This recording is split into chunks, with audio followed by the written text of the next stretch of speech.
Райхан гүлі адам ағзасын түрлі аурулардан, әсіресе таз ауруынан, зиянды бактериялардан сақтайды. Райхан гүлінің жапырағы мен гүлінде хош иісті эфир майы болғандықтан парфюмерияда қолданылады және медицинада дәрі жасалады. Сонымен қатар гүлдің құрамында В1, В2, РР дәрумендері және аскорбин қышқылы бар. Қазақстанда бұл гүлдің нәзік, үзілме, бөнге, помиралай, иісті және келімсек деген 6 түрі өседі. Назарларыңызға райхан гүлінің денсаулыққа пайдасы, емдік қасиеттері жөнінде аздаған ақпарат ұсынамын. Райхан гүлі бүйрекке жақсы әсер береді.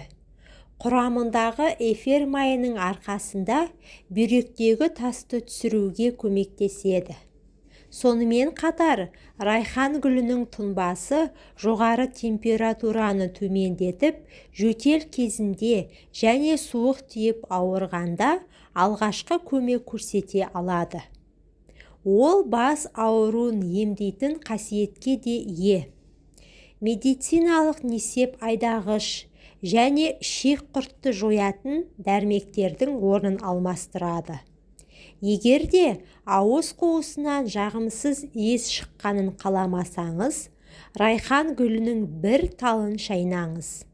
Сонда ол барлық бактерияларды өлтіріп, ауыз қуысынан жағымсыз иісті жояды.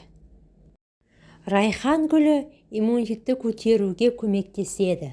Сонымен қатар тері қышып, дуылдайтын болса, оған райхан гүлінің тұнбасы таптырмас ем. Ол үшін 2 ас қасық райхан гүлінің жапырақтарын алып, жарты литр суға қайнату керек. Содан соң оны тұндырып, суытыңыз. Осындай қайнатпаны күніне 3 рет жарты стаканнан қабылдап отырса, тез жазылып кетеді. Райхан гүлінің зиянды тұстары. Қай нәрсенің де пайдалы әрі зиянды жақтары болады.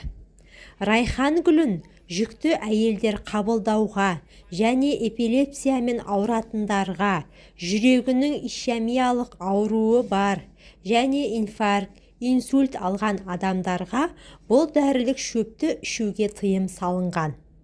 Райхан гүл тұнбасын шектен тыс ішуге де болмайды.